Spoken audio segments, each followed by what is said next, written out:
Hey, welcome to Lab the Podcast. Super good to be back. It's National Human Trafficking Awareness Month, and V3 has taken a really important, really exciting step to lead with beauty in the fight against human trafficking, to advance the work to care for survivors through our lab initiative. And we're doing it by creating an original art commission each year to draw from the idea that freedom is beautiful, and how can the power of art cast a light into this area of tragedy and darkness, and how can leading with beauty do something really, really powerful in that space. So each January from here on out, we get to introduce a new piece, and we're going to add that to the ongoing collection that will be stored in V3's conservatory someday. We get to do all of that, but you've got to start somewhere. And so we started with our first artist, the artist behind the SuperVivo Art Collective. They were chosen to help us establish this Freedom is Beautiful commission, which is why I'm so grateful to have here my friend and artist, Mauricio Vega. So Mauricio, thank you for being here today. Thanks for having me. Yeah. You came to Tampa, and I'll do a proper introduction with your bio in a second, but I'm sorry it's so cold. Mauricio flew in from Maryland, and we were hoping to get you for like 30 hours and then give you a little some sunshine, but it's like 30 degrees in Tampa today. It's crazy. Not fair at all. Yeah, it's awful. Yeah. Mauricio is the art director and designer behind SuperVivo. He's born in Cuba, graduated from the Design Institute in Havana. He founded and directed two fanzines, with one SuperVivo and an independent art festival, Festivo, in Cuba. He's passionate about the role of art and culture and creativity as it relates to the Great Commission. And he's currently based in Maryland with his wife and two kids, working to build and connect and activate communities and artists and art events, which is partially what sparked a mutual friend of ours, Mike Metzger, to make an introduction and get us working together. And I'm so glad he did. So literally, I picked you up from the airport an hour ago, and you came into Tampa. Thank you. How was the flight? It was good. Clear skies. It snowed yesterday, so that means that today it was all clear. So perfect day for flying. Yeah. We were watching, I mean, everybody around the country was watching football the last couple of weeks, and you see these places like Chicago in the Northeast, and it's just brutal cold.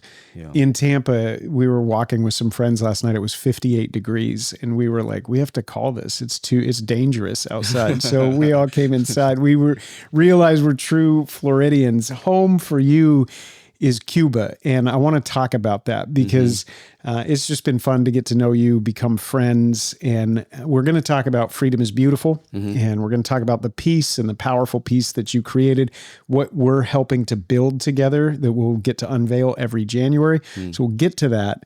But one of the wonderful things about art is that it's made by humans. And I'll just keep sticking a flag in the ground that God has created us in his image, and we get to create. We get to take materials and develop them, and with our creative capacity, bring things into the world. And those things are uniquely beautiful because they're made by humans. And there's a power driving that creativity, the power of the spirit driving the creativity. Rick Rubin and Pharrell, some of these other people have said that you're never going to be able to replace human creativity because there's a divine spirit at work in the human person. And I'm a yes to all of that. We'll keep having that conversation as AI creeps in. But part of the extraordinary gift that we get to have is because it's human, and because creativity is this God-given gift, there's an artist behind the art. And so to get time to know an artist is really, really fun. So I want to go back to Cuba and tell us a little bit about growing up. What was it like in Cuba? And just take us back all the way, if you could, to your early origin story. If we would have met you then, what would we have seen? What would we have heard? What would we have experienced? Well, I was born in Cuba. I was born in 86.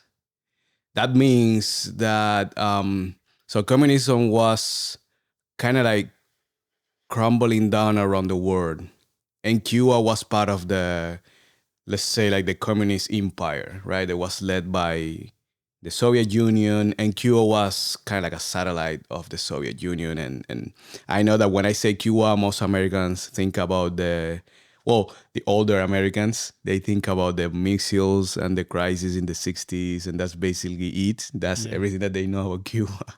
But yeah, growing up in a communist country, it means that, you don't experience many of the freedoms that, kids that grew up here is like is they take for granted. Mm. um and so when I was little, I also experienced the fall of the Soviet Union in the early 90s, and the whole communist, bloc in Europe, and that brought Cuba into a really really hard crisis in every sense. So by the time I was in like first grade, we started, experiencing blackouts that will last, it depending on where you were.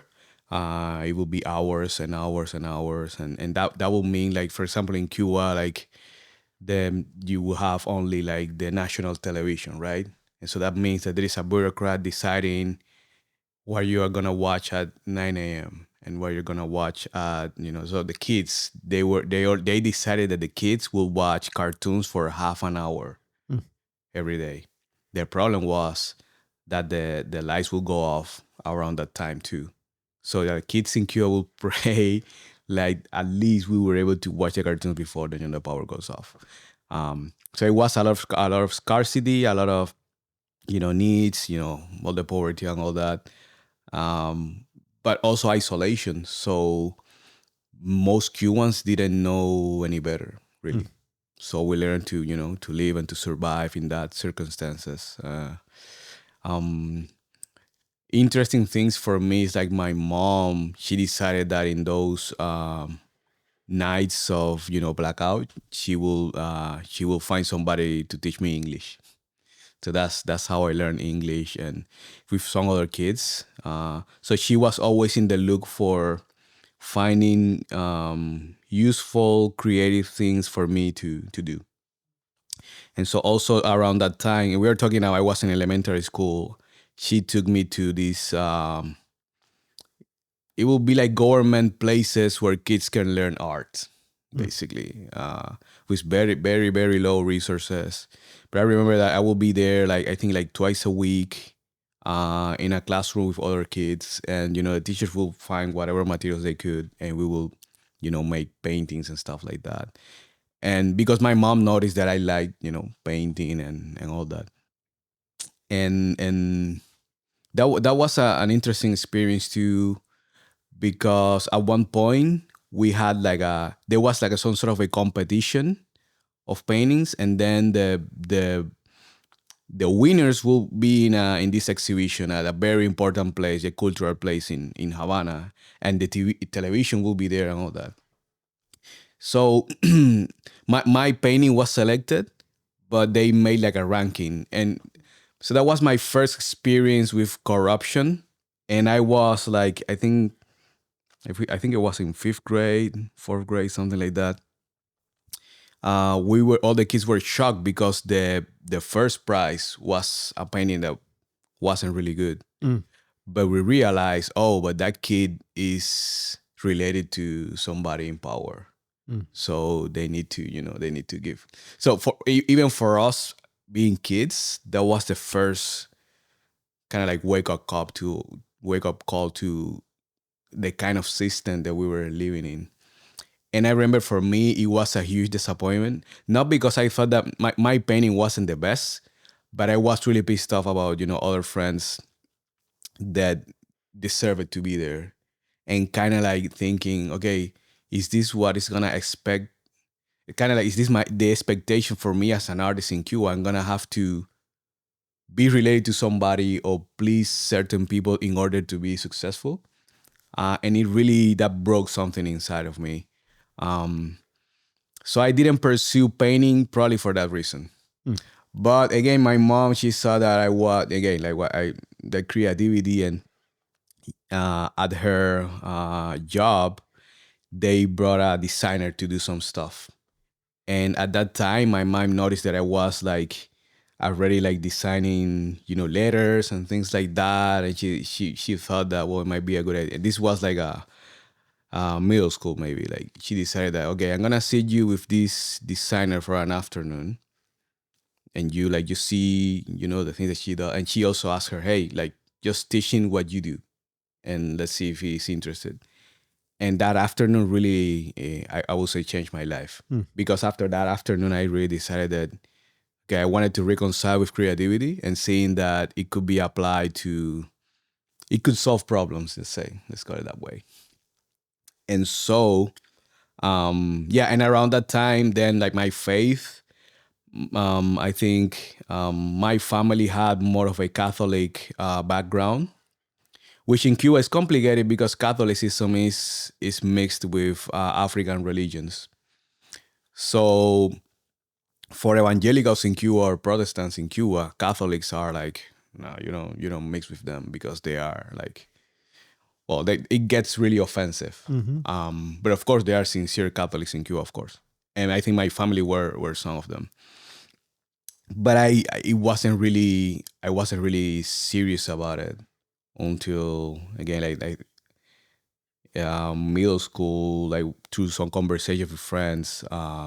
Yeah, God showed up to my life, and so I started to go to this Methodist church in Cuba, which Methodist churches in Cuba are not like Methodist churches here. They're very charismatic, very into the Holy Spirit, and the tongues and the gifts and all that. So I so that's kind of like the mix of my upbringing. It's like creativity on one side, living under communism on the other side, and somehow being taught faith by my family, and then finding some more of a kind of like an intense faith, or more of a conviction to follow Jesus when I was around 14 years old. It's incredible to think just the date, like early 80s, mid 80s, you as a kid living in still like dark shadow of communism and the realities of that, a blackout, government controlled media, low resources and opportunity, all of those things, the corruption that comes along with it. That's in your story. We're recording this, Martin Luther King Jr. Day. Oh yeah. Just fresh in our memory is the struggle for civil rights, and that still, I have a dream, and that still idea not realized, not embodied in so many ways. And I think sometimes we forget how close this is, that we're talking about like your lifetime in the 80s, right? And there's still political oppression in Cuba, which I think part of your story too, and how you ended up coming here. But you came up an artist. You saw the power of the Spirit of God in your expression of faith, maybe a different Methodism, the different methods, right? Down in that side. So you saw the power of God.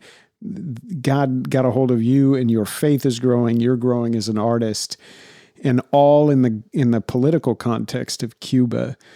As you then came of age, and were you trying or thinking beyond the borders of Cuba as a young man, even maybe college age before, or were you just, hey, we're going to live and take care of our family and you'll nurture those gifts within that context? Or were you already starting to wonder about what else is possible?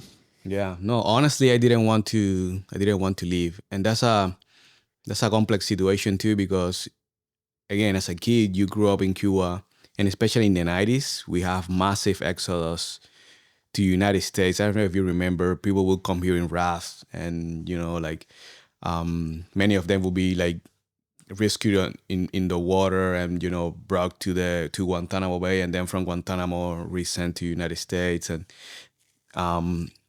it was hard to meet somebody that didn't have like a relative who went through that experience. Actually, my mom, she took me to the sea walk. So Havana is a city by the sea. It's beautiful in between the cracks. But it was so like the government was in such a pressure that they allow people to live in the most like in your face way. So people would go to the kind of like to the coast right there in the city, and they will, bring their raft down there. They will get into those and they will just sail. And police wouldn't intervene, nobody. So my mom took me there to see the spectacle of what my mom had this sense of this is thing that happening here is historic. So even though you are, again, going back, I was in like probably first grade, second grade. It's important that you see this, and you understand, what's going on. But the problem is that the Cuban government always has this ability to turn everything into a narrative that benefits them somehow. And so the narrative here was that those who were leaving were traitors, and that somehow got into the church too. So when you see United States, you were in, right? You are originally from Washington State, I think, or Oregon. Yeah. And you relocated to Tampa, and that's fine, right? And people move, and in Cuba, that's something that still for Christians that was a struggle. Like, no, if I leave Cuba, it's like I'm abandoning God's purpose for me, because somehow God's purpose is not is only connected to Cuba. It's tied to place much more. Yeah. So if I leave, it's not like Abraham's, but we still, even reading the Bible, we say Abraham was called to leave his country and go somewhere else, right? But we weren't able to make that connection. And I think that's because of the environment that we grew up. So all that to say that for me, leaving Cuba really wasn't in my plans. I think that the first thing that happened was probably like when I was 18, like around my first year at university. I was studying graphic design, so I ended up picking that to study. I remember I started praying to God. I was involved with YWAM2 Youth Information, and that's a whole nother story. It's an underground. They were underground in Cuba, so I was part of one of their school, and they really stirred the passion in my heart again. To listening God's voice and God's heart for the nations and all that. And I remember I started praying, God, I want you to give me a heart for Cuba, because I was growing like every other kid. Like, it's not like I want to live, but I don't really care. I go to church and that's it. But I started praying for God to give me a heart for Cuba, and boy, He did. And so around that time, we started, the creating the fanzine, and like finding how we could kind of like serve God using our creativity. So it was exciting to see, okay, even in Cuba, we were able to do this. So my heart was, let's see how far can we get here. So yeah, in my heart at that time, I never imagined just leaving Cuba. Yeah. I want to pull on that thread and talk about the fanzine that you created and the publication side of that, and what you saw art maybe able to do. But I want to go back to the church. Yeah. A lot of us assume like that you're not able to worship, but you describe you were able to go to church. The church was able to operate freely above ground. Yeah. And there was an underground expression as well. What's the distinction there? Yeah, and there's a whole story for that. So and let me go back like 100 years before that. So Cuba was a Catholic country controlled by Spain. When we fought out for our independence and all that, and then the United States, they well, depending on who you ask, they intervened in the war, and they, depending on who you ask, they help or they basically like took the glory. Like it's a complicated story, but the influence of United States basically occupied Cuba for 4 years, and that meant that a lot of missionaries, the Baptist missionaries, Methodist missionaries, started coming to Cuba during that occupation. They started, planting churches in Cuba. So Cuba was a predominantly Catholic country, but there was a lot of Protestant evangelical expressions as well. With the triumph of the Cuban Revolution, they basically expelled all the missionaries, all the leadership that was mostly American from the island, because, they are, agents of capitalism and the CIA and all this stuff. And we are building the new man, and we ought to be believing in God is like the opium of the people. That's what Marx said about religion and all that. So in the 60s, a really, really hard persecution of the church started in Cuba. Many pastors were thrown in jail. Some Christians were even shot on, like these parades, this like people were put in concentration camps, stuff like it was pretty, really bad. So churches really shrinked, not only Protestant, but Catholics too. People, it's really interesting. If you, like in the 90s, it was common to see you to go to like older houses in Cuba. And if you get to the bedroom, you will find a kind of like a painting of the Sacred Heart of Jesus and things like that. But there wouldn't be any religious iconography in the living room. It's kind of like people didn't stop believing in God, but they had to hide it.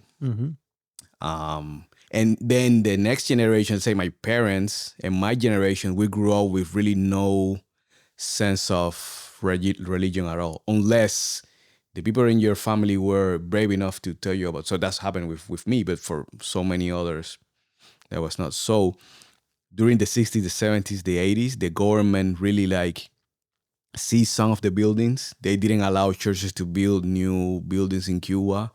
They will harass many of the, like the church that I went, the Methodist church, they have stories of, there was like a military base like in front, and they tell stories how, those kids who were there doing the military service, that's also something that they have to do.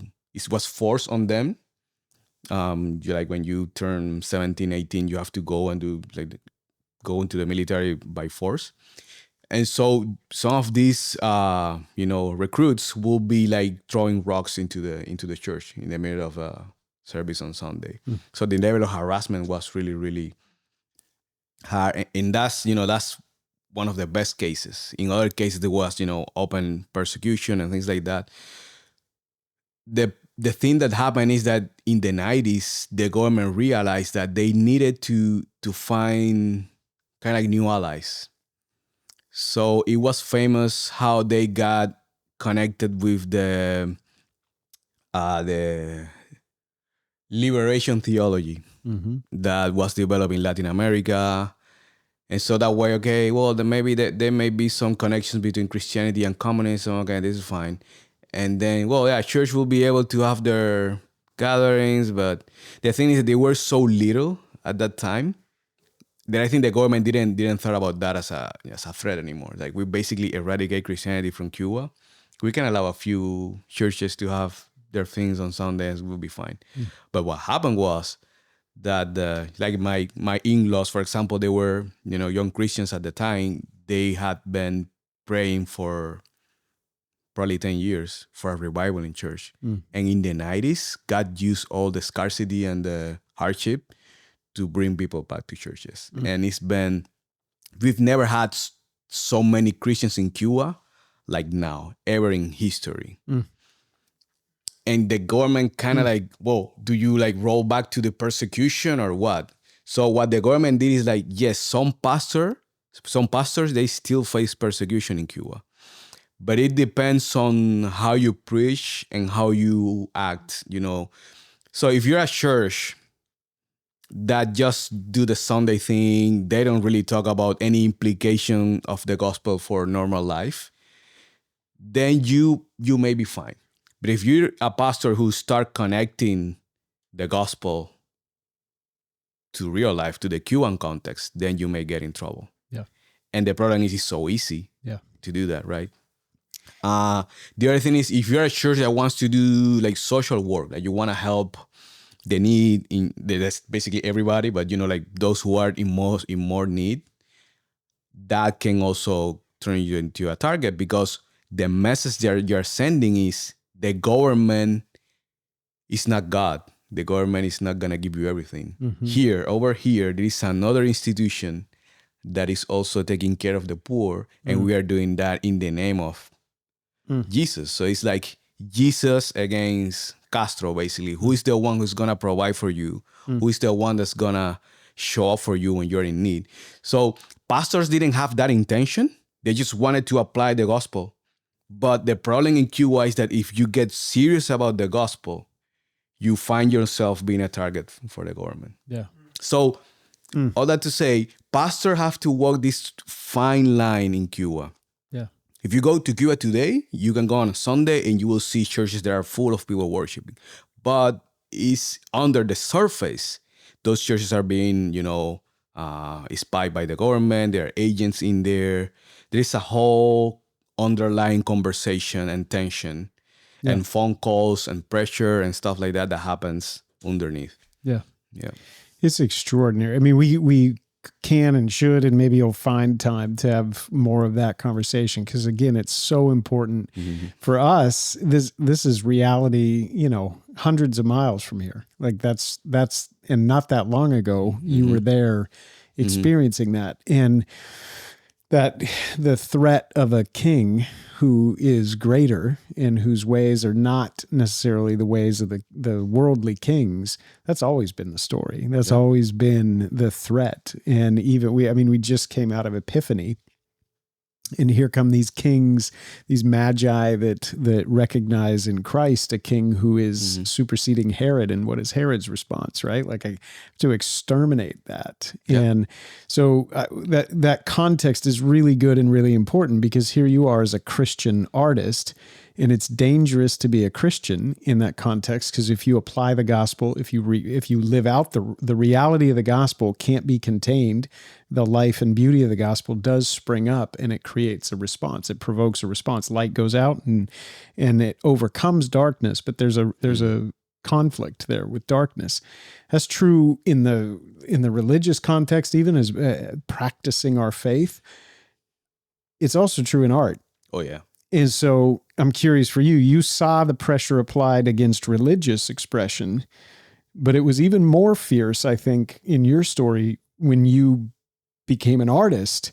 The government was actually putting pressure and is afraid of the artistic expression, because that one is it's deliberately putting something out it's critiquing, it's causing people to pay attention. It's holding out a different narrative. What did you experience? And I think this is a good turn into SuperVivo. Yeah. That you actually, as an artist, saw the power of art and also felt the opposition against that. Yeah. Yeah. If you allow me, let me give you some story. So in the same way that the government, repressed religion in Cuba, there's a famous speech by Fidel Castro, I think it was early 70s or maybe earlier than that, because the revolution, there was the triumph of the revolution, and many artists were excited about it, because this is gonna be social justice and things like that, and many writers and filmmakers and painters were excited about it. But they had basically like their own ideas of what the revolution would mean. And they wanted to express that, they wanted to be free to talk about it or to talk about something else. And the first years of the revolution, there was this tension on how art can serve the revolution, basically. And so at one point, and this is very like foundational to many of the issues with art in Cuba, Fidel Castro gave this speech, and it's called War. It's like in English, it would be like Wars to the Intellectuals. Palabras a los intelectuales. It's a very, very famous speech that you can find online. And he basically, to summarize the whole thing, he said, to put it plain, with the revolution, everything. Against the revolution, nothing. This is funny because he was quoting from Mussolini here, the dictator in Italy. And what he was saying is, you guys, you created crazy guys. Whatever you do have to be with the revolution. If you go against the revolution, you're not going to be validated.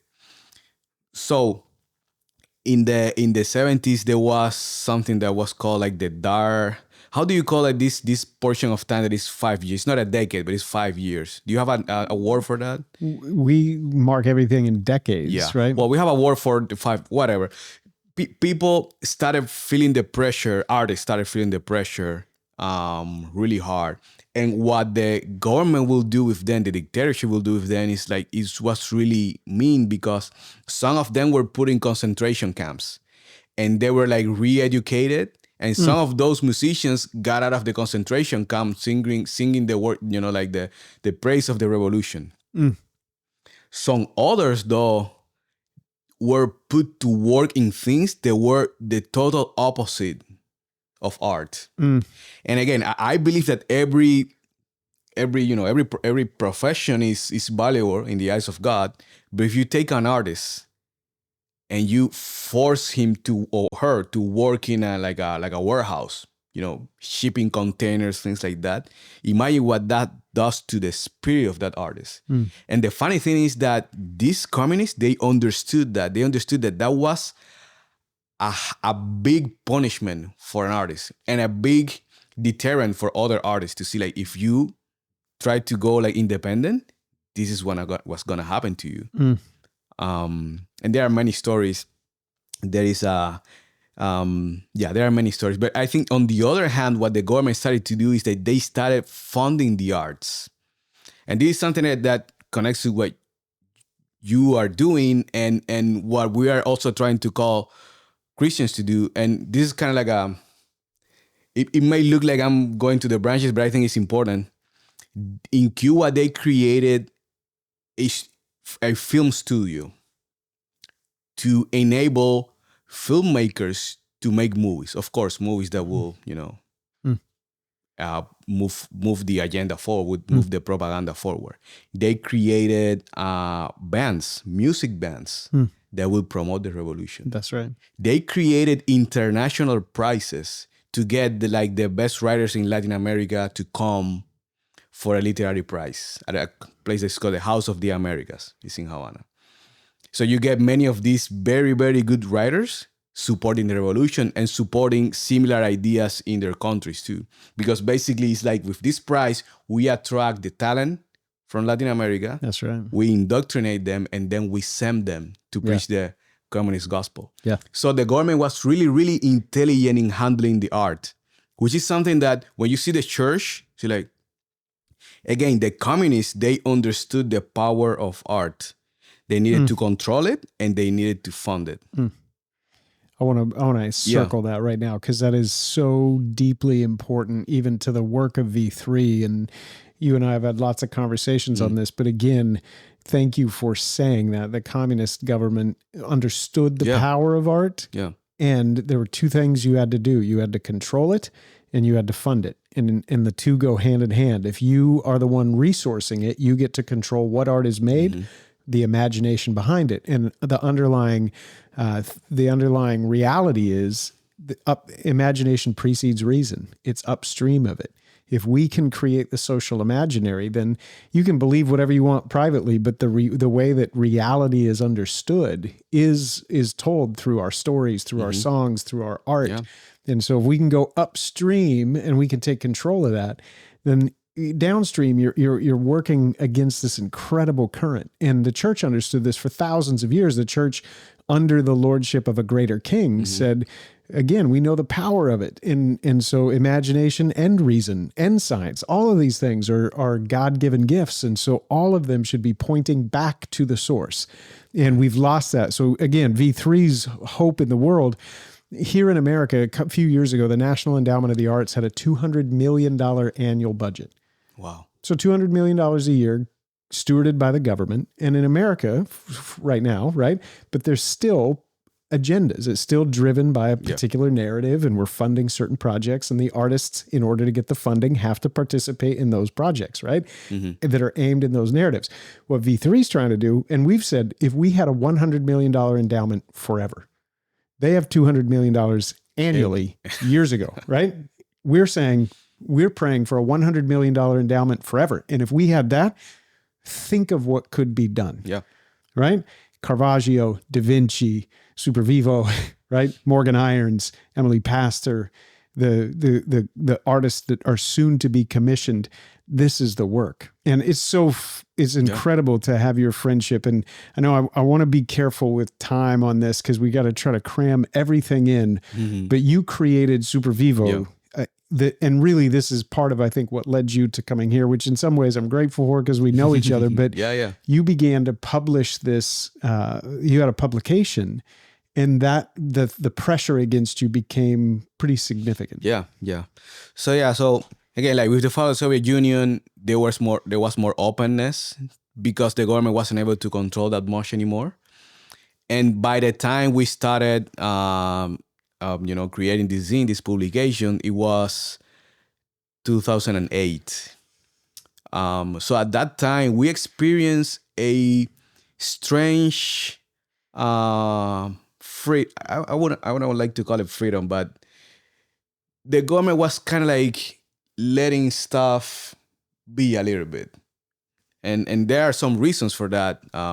They have to go to deal with United States in that time, but the thing is, when we started making the fanzine, we weren't thinking about politics. We weren't thinking about the impact of art. No, we just knew that we had this talent. And I started to meet other Christians at my university. And the simple question that we wanted to answer was, can we serve God as designers, as visual artists? At that time, now you see that now churches here in the United States, they have graphics and stuff. There was none of that in Cuba at the time. And I think that enabled us to find other ways to, because now it's, you can serve God as a creative, come work at church or something. For us was like, you can serve God as a creative, go and reach other creatives with your art. So we started, we realized that, and there was a friend of mine from Y1 who came from Colombia. He showed me, hey, this is like a friend of ours brought this to the base. This is what they are doing. And it was a zine. So it was basically, and it was nice because it was a zine to inspire others to make zines. So visual impact, short text because people don't read anymore. And try to build the passion and all that we were learning at school. Because also, interestingly enough, in Cuba, the kind of like the style of graphic design that we study is more like German, Swiss. So it's very like grids, minimal, and all that. The zine was the total opposite. So for us, it was like a creative outlet, and it was also a way to share the gospel with others. That's all we wanted to do. But we started growing up, in age, basically, and all those, many of the issues in Cuba start hitting you as you get older. And then we started realizing, and then we started reading some books too. We got access to Francis Schaeffer.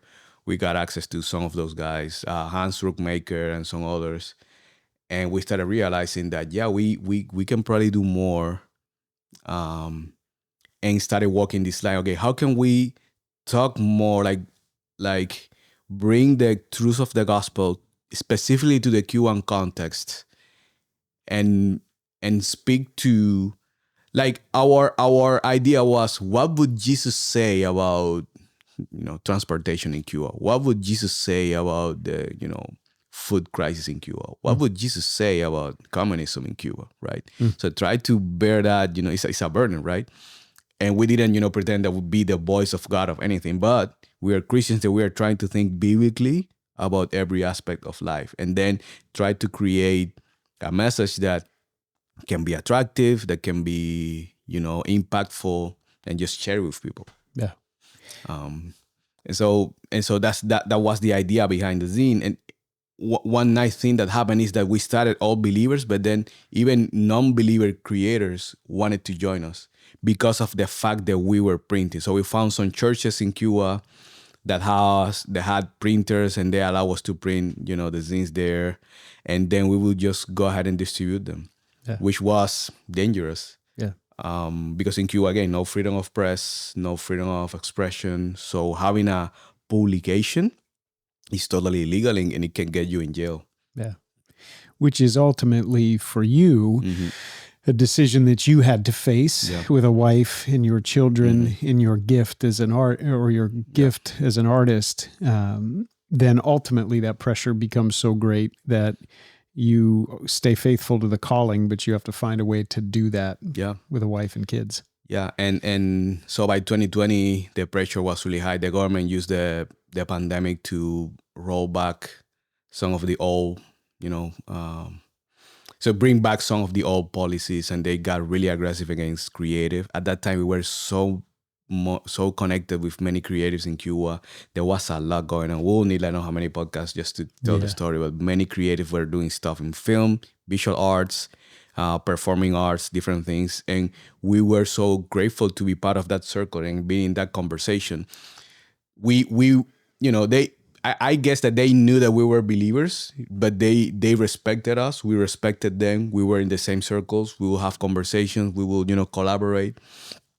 But around 2020, the government started really hammering on creative, and demonstrations started to appear in Cuba, like protests and things like that. A bit before that, we felt from the Lord, me and my wife, in prayer that we needed to stop everything, even before things started to get really bad. So for us, it ended up being like a protection, but at the beginning was again just trying to obey God's voice, what we felt that God was telling us. We didn't know what was about to happen. But starting in 2020, the biggest protests in Cuba's history started in Cuba. And many of those, I will say probably all of those protests were led by creatives, intellectuals.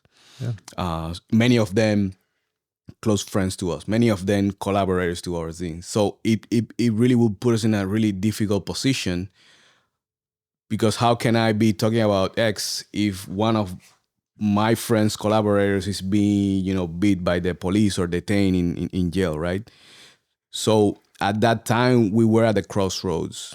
Because basically, we go all in and, we become dissidents openly, or we stop what we are doing and we try to leave. The only thing that wasn't an option for us was to stay in Cuba and just do nothing. Yeah. Or like to adapt or to conform to the order there. We're going to have the opportunity to talk so much more, I think, in the future, just about you and your story and your courage, your wife's courage, the sacrifice of you and your children. And we're really grateful that you are here. And I think it's extraordinary how God goes ahead of you, creates that protection, gives you and your wife unity to stand things down. And then you see what comes, and then there's a way of escape. And that's an extraordinary story. So we'll put a pin in that. You end up in Maryland. You meet a mutual friend who we both respect and have learned a lot from. He introduces the two of us and says, you guys need to connect. And I see why, like the layers with Schaefer and the way you're thinking about art and faith and the impact of it. Right off the bat, we were like, okay, there's something here that's just going to be a great friendship, a great collaboration. And then we started thinking about this Freedom is Beautiful. And we have the lab initiative. Christina Cruzy's done such a good job of stewarding that forward. And there's something there that we know we know the power of art, right? And leading with beauty. We said every January, we want to build a collaboration with an artist to take that really powerful idea. And it's a dangerous idea. Freedom can become an idol. And in American culture, that has been true. And so, and yet at the same time, freedom rightly understood, right, aimed at the good, is beautiful. And so we needed deeply grounded theological vision, deeply grounded philosophical understanding, deeply grounded artistic creative excellence, all of that. To be the right first place where we start that. Because if that idea does not start aimed in the right direction, it can become problematic in and of itself. Yeah. And so you were a perfect partner and collaborator with all that backdrop to help us start this. And so we came to you late in the year last year and said, hey, January of 2026, we want to introduce the first piece in this series of Freedom is Beautiful.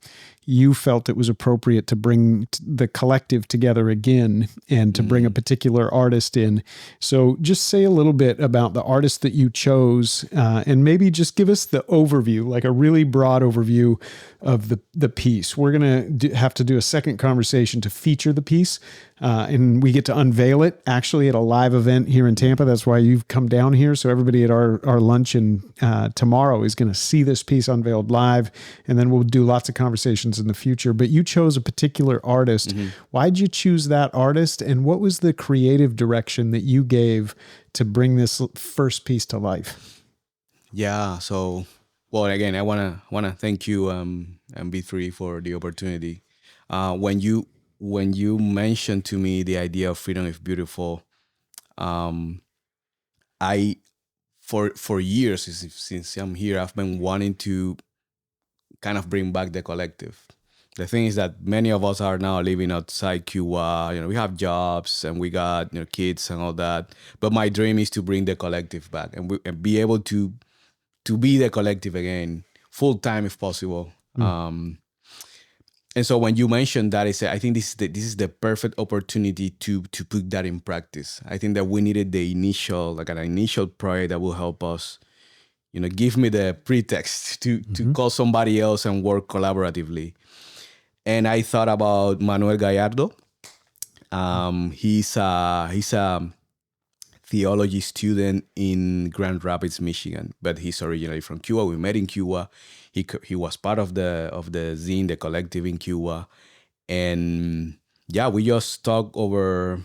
It was December. We talk about the idea of freedom is beautiful. We talk about the podcast that you sent me and some conversations. So we try to get deep into like the theory of kind of like what is the main idea here, or what is the bigger conversation, and then it's what is the main idea that we can bring into visuals.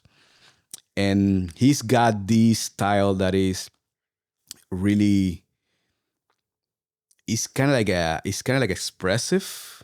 Some people will even maybe see it as grotesque. But for us in Cuba, it's like, yes, this is the reality here. Like, Cuba's reality is not polished. Cuba's reality is pretty grotesque. So we are trying to, I think I mentioned once, like we are not trying to be like the beautiful face of Jesus. We are trying to be Jesus' wound. That wound is painful, is grotesque, but it's still part of what he is, right? So Cuba feels like that. So styles like his, I think, go really well with what SuperVivo has been trying to say. So basically the idea was, let's try to find icons and elements that can depict the process of coming from slavery into freedom, right?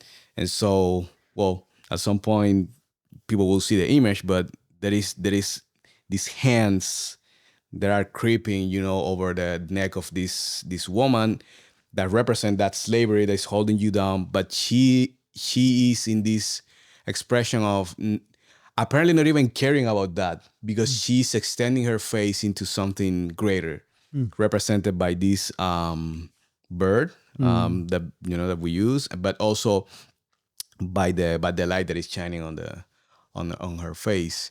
So basically, we had that conversation. I think I mentioned to him, hey, I think it's better for it to be a woman, and think about things like that. But he basically ran with it, and I think he did a great job in a matter of days, which was, again, I knew exactly what he could do because we've done it in the past, but it was impressive as after so many years of working together, or this pause of not working together, him being able to reconnect with the aesthetics and reconnect with the idea of what we did, and just send me that picture back for me to be able to work on the like the typography work around that image. And so I love it. Well, the two of you together working as a collective, this is what I was so excited about, to see God bring that back to life and what's possible through collaboration, because the typography, the language, the potency of words, right? The image, the two together, imagination and reason, even communicating that way with a striking image. And we talked a little bit that it should be charged. It should be disruptive. And you talk about Schaefer. Yeah, so you gave us permission. You gave us permission to be SuperVivo, basically. It was beautiful. Well, it's cool to hear you reach back to Schaefer. I think in his writing about art, he said you don't have to avoid the dark areas. What you have to do is art should tell the truth. Yeah. And if there's painful truth, then it can tell that. It should tell that. It must tell that. Tell the truth. And the truth is going to include the good that we can celebrate, the broken that is there. And we have to represent that. I think you did that so well in this piece. Here's what we'll do. I love what you have done in restarting the collective. Maybe you can get the artists themselves to do a podcast with us so we can talk about the piece. Yeah. We're going to unveil it. We're going to hold it back on this podcast because we're going to unveil it tomorrow. And then we'll put the piece out there. You'll get to see this original design to launch the Freedom is Beautiful series. You'll be able to buy these prints, all the proceeds from the sales of these prints, the merchandise associated with it, dollar for dollar, all of that will be attached to the lab initiative. So everything that this piece of art brings, not just in its potency as a visual image, the idea of freedom is beautiful, and then even the participation to bring resource through that, all of it will be directed to the lab initiative. So Mauricio, thank you for first, just the courage to share your story, the courage that you and your family have demonstrated, your willingness to partner with us. And I think there's much more ahead, so we'll have to put a comma in it. But before we wrap, what's next for the collective? Like, how can people pray? I always want people praying, and they now have a friendship with you, and they understand your gift and what God's called you to. So as you go back to Maryland, how can we be praying for you and cheering you on as an artist? Yeah. So my first dream is I want to bring the zine back and make it more international. So I think this years for all of us has been an opportunity to understand the world and how the challenges that we face in Cuba somehow manifest in other, like in the planet too, in a different way. What are the challenges and how can we, so it's the same exercise, how can we speak to those issues in the same way that we used to speak to the issues in Cuba? So that's one dream, like to bring back the zine and in this time make it more, like make it international. Yeah. The other thing that we are working hard, like from Maryland with my wife, is to bring other creatives into this into the same process that led us to do something like that. So we are like now we are working on artist gatherings. Just to share vision and to not only to have community and feel good, but also to try to steer their hearts with with the vision and hey, the things that your creativity could do, the things that God might be doing with your creativity, and also try to motivate them, to mobilize them. I think that there are a lot of cultural events that happens in the United States, art events and things like that. In the same way the churches send mission trips to Africa or Latin America, we are trying, and we did this past year, like sending a team. Hey, let's send a team to this art event here, and let's have a faithful presence there, which is another topic that we've been talking about. Let's be a faithful presence. Let's get to know people. Let's mobilize. Let's like agitate the waters a little bit. I think that there's a lot that can be done. There are resources and there's creativity in this country and around the nations. But I feel that sometimes the missional impulse is a little bit dormant. Yeah. So we are trying to bring that back a little bit. Yeah. You have a great gift for that. Just the passion and the creativity, the courage, the strength to do everything that you've already done. And so here's what we'll do. We'll put links in for people to connect with you directly if there's a way that they want to help or support or reach out to you about how they can participate in that side of the work. And then look forward to greater collaboration in not just the years to come, but I think the months to come, just between us and Mauricio. So Mauricio, thank you for helping bring this project to life, and Freedom is Beautiful. So you're going to be hearing more and more of that from us. When you go to V3's website, you can go look at apparel, you can look at the merchandise. You're going to see Mauricio's designs, And in specifically that whole line for 2026, this will be the artistic piece driving that initiative of Freedom is Beautiful. So Mauricio, thank you for who you are and just all the life and beauty that you're bringing into the world. We're grateful. Thank you. Thank you for having me here. Yeah.